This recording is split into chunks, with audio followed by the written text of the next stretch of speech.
নমস্কার, আমি ছবির জাদুকর দ্বিজেন হালদার আপনাদের দেখাবো কিভাবে থাবার মাধ্যমে ছবি আঁকা যায়। তাহলে চলুন শুরু করা যাক। এখন আমি 10 আঙুলের থাবা দিয়েছিলাম, এবার বাঘের মূর্তিটা আঁকছি, অর্থাৎ বাঘের ছবিটা আঁকছি 10 আঙুলের মাধ্যমে।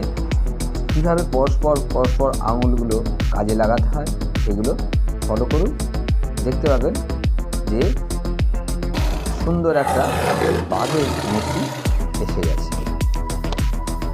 এবারে আমরা বাঘের চোখটা, তারপর আস্তে আস্তে বাঘের মাথার দিকটা করছি। এবার বাঘের পায়ের দিকটা, এবার আঙুলগুলো 10টা আঙুল ছড়িয়ে দিয়ে সেটা করা হলো। তারপরে 2টো আঙুল কীভাবে একই সাথে চালানো হচ্ছে সেটাও লক্ষ্য রাখতে হবে।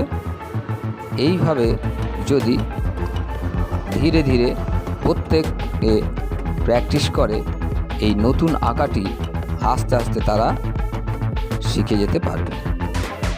আশা করি 10 আঙুলের মাধ্যমে আঁকা খুব কঠিন ব্যাপার নয়, সবই প্র্যাকটিসের ব্যাপার, জানা অজানার ব্যাপার। জানা থাকলে সবই সহজে আঁকা যায়। এই ভাবাচিত্র কীভাবে এতগুলো আঙুলের মাধ্যমে একটা ফুল আকৃতি হচ্ছে, সেই হাত চালাবার কায়দাটা ভালো করে লক্ষ্য দিতে হবে কীভাবে হাত ঘোরানো ফেরানো, রানিং করা, এইগুলো দেখে। তারপর বাঘের আকৃতির পাশ থেকে আমরা ফুলগুলো সাজাচ্ছি থাবার মাধ্যমে।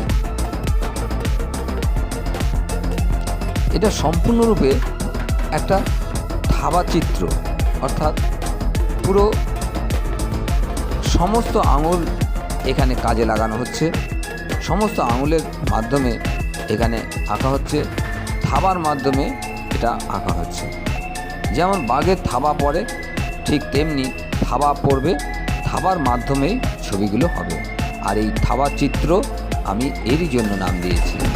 এই থাবা চিত্র বলতে পারেন একরকম নতুন ধরনের আঁকা।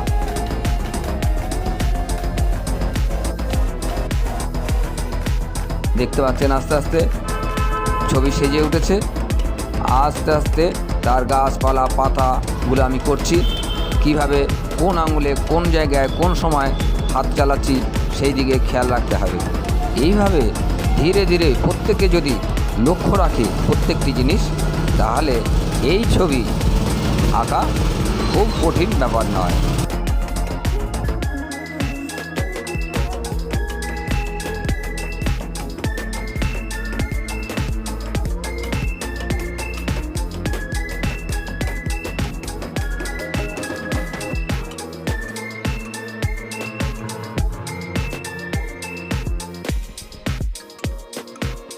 10 আঙুল দিয়ে বাঘের থাবার মতো এটা আঁকতে হয়, তাই এই আঁকার নাম দিয়েছি আমি থাবা চিত্র।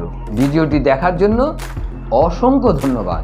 এরপর যদি ভিডিওটি ভালো লাগে তবে লাইক, শেয়ার, সাবস্ক্রাইব করুন। পাশে থাকা বেল আইকনটি ক্লিক করুন নতুন ভিডিও পেতে। ধন্যবাদ।